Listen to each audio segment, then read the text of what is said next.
بسم اللہ الرحمن الرحیم۔ السلام علیکم۔ روزانہ واقعات سننے کے لیے اس چینل کو سبسکرائب کریں۔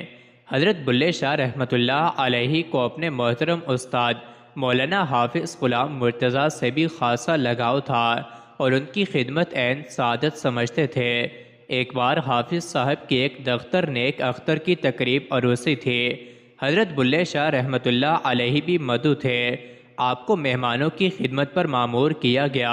شاگرد کی حیثیت سے آپ نے جملہ انتظامات میں نہایت خلوص اور تندہی سے حصہ لیا۔ مہمانوں کی اتنی کثرت تھی کہ ایک لمحے کی بھی فرصت نصیب نہ ہوئی۔ اتفاق سے اس دن آپ کے روحانی مرشد حضرت شاہ عنایت لاہوری ہی کے حقیقی بھتیجے اور داماد مولوی ظہور محمد صاحب خاص طور پر لاہور سے ملنے آئے۔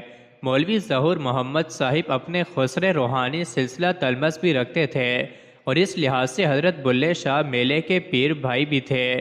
حضرت بلے شاہ کو مہمان خصوصی کی اطلاع ہوئی تو آپ نے اپنے ایک درویش کو ہدایت کی کہ ان کی خاطر مدارت میں کوئی کسر نہ اٹھا رکھی جائے اور فرمایا کہ مہمانوں سے فارغ ہو کر میں ان کی خدمت میں حاضر ہوں گا۔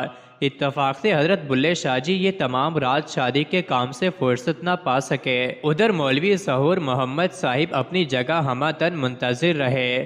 باہمی التفات کی بنا پر انہیں پوری توقع تھی کہ حضرت بلے شاہ پہلے ضرور ملنے آئیں گے، مگر وہ نہ آئے تو قدرتی طور پر وہ مایوس ہو گئے۔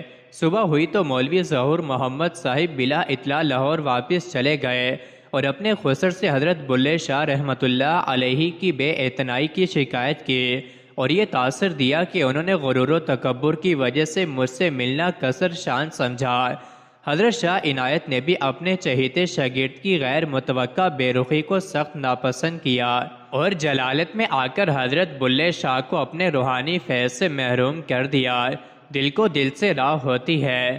حضرت بلے شاہ رحمۃ اللہ علیہ نے فوراً محسوس کر لیا کہ ان کا دامن مرشد کے فیض سے خالی ہو چکا ہے۔ چنانچہ آپ نے شادی کے کام دھندوں کو چھوڑا، اپنے ڈیرے پر آئے، درویشوں کو جمع کیا اور مستانہ سے خفا ہوئے کہ مہمان کو جانے سے کیوں نہ روکا۔ انہوں نے بتایا کہ وہ نور کے تڑکے ہی کسی کو خبر دیے بغیر چلے گئے۔ حضرت بلے شاہ نے اپنے ڈیرے کا انتظام مستانے کے سپرد کیا اور قصور کو کچھ عرصے کے لیے خیر بات کہہ دیا۔ بڑے وقتوں کے بعد آپ اپنے مرشد شاہ عنایت میلے کے شتاری سلسلے کے بزرگ شیخ محمد غوث گوالیاری کے مقبرے پر حاضر ہوئے، جو قلعے گوالیار میں واقع ہے اور قریب ہی نامور راگی تان سین کا مرقد بھی ہے۔ خواب میں آپ کو شیخ محمد غوث گوالیاری کی زیارت ہوئی، جنہوں نے آپ کو عرفان کی دولت بخشی اور تان سین کی قبر پر بیری کے 2.5 پتے کھانے کی ہدایت فرمائی۔ صبح آپ نے حسب فرمان تان سین کی قبر پر درخت سے پتے کھائے، جس سے آپ میں موسیقی کا کمال پیدا ہو گیا اور آپ کی طبیعت کو سکون حاصل ہوا۔ گوالیار سے آپ قصور آئے اور ایک دن ٹھہر کر لاہور چلے گئے۔ وہاں ان قوالوں سے ملے جو حضرت شاہ عنایت ہونے کی محفل میں عارفانہ کلام گایا کرتے تھے۔ آپ نے انہیں بتایا کہ آپ سفینہ کے بھیس میں اپنے پیر کی بارگاہ میں رسائی حاصل کرنا چاہتے ہیں۔ قوالوں نے حضرت شاہ عنایت کے فرضی ہندوستانی مغنیہ کے فن موسیقی کی بہت تعریف کی اور پیش کرنے کی اجازت چاہی۔ حضرت شاہ عنایت یہ بولے، ہم اس مغینہ کو خوب جانتے ہیں اور جمعے کے دن سماع کی اجازت دے دی۔ حضرت بلے شاہ ہو یہ بہت خوش ہوئے۔ جمعے کے روز آپ نے مغینہ کا بھیس بدلا اور قوالوں کے ساتھ مرشد کی محفل میں جا پہنچے۔ مرشد کے فراق میں آپ نڈھال ہو چکے تھے۔